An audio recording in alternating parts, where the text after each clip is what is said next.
অপেক্ষার অবসান ঘটিয়ে শুরু হয়ে গেল প্রথম দফার ভোট। সেনাপতির ভূমিকায় দেখা পাওয়া গেল মেয়র গৌতম দেবের।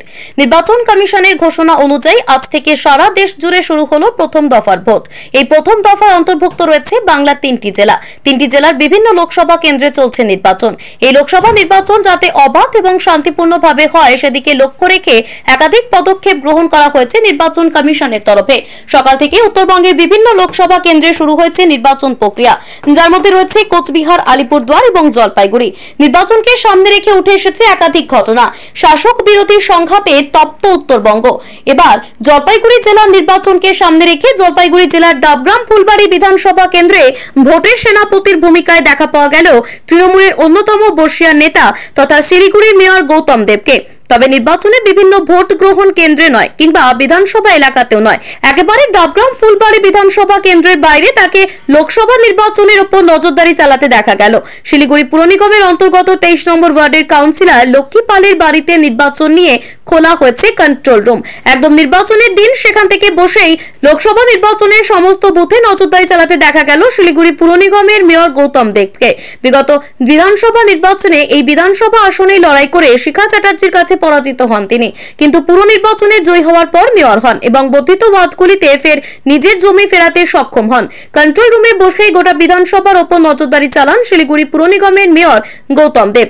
সকাল থেকে লোকসভা নির্বাচনে নিজের হারানো বিধানসভা কেন্দ্রে কন্ট্রোল রুমে বসেই নজরদারি চালালেন তৃণমূলের অন্যতম বর্ষীয়ান নেতা গৌতম দেব। বিভিন্ন বুথের ওপর নজরদারি চালানোর পাশাপাশি দলীয় নেতৃত্ব এবং কর্মী সমর্থকদের একাধিক নির্দেশিকা দেন তিনি।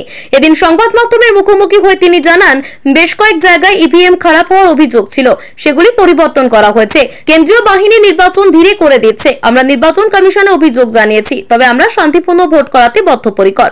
এছাড়াও শিখা চ্যাটার্জিকে এদিন এক হাত নিয়ে তিনি বলেন, সারা বছর ওই বিধায়িকা আর সাংসদকে এলাকায় দেখা যায়নি, মাথা খারাপ হয়ে গিয়েছে ওনার। এখন লোক না থাকলে কি আমরা লোক ভাড়া করে দেব? সারা বছর থাকবে না আর ভোটের সময় আসলে কি মানুষ পাওয়া যায়? লোকসভা নির্বাচনের দিন কন্ট্রোল রুমে বসে যেভাবে আক্রমণ করলেন বিধায়ক এবং সাংসদকে, তাতে ফুরফুরে মেজাজেই দেখা গেল শিলিগুড়ির মেয়র গৌতম দেবকে। উল্লেখ্য, এদিন সকাল থেকেই শুরু হচ্ছে প্রথম দফা লোকসভা নির্বাচন। প্রথম দফা নির্বাচনে উত্তরবঙ্গের একাধিক জায়গা থেকে বিক্ষিপ্ত অশান্তির ছবি ফুটে উঠেছে। একদিকে যেমন শাসকের দিকে অভিযোগের আঙুল তুলেছে বিজেপি, ঠিক তেমনই বিজেপির বিরুদ্ধে একাধিক অভিযোগ তোলা হয়েছে শাসক শিবিরের পক্ষ থেকে।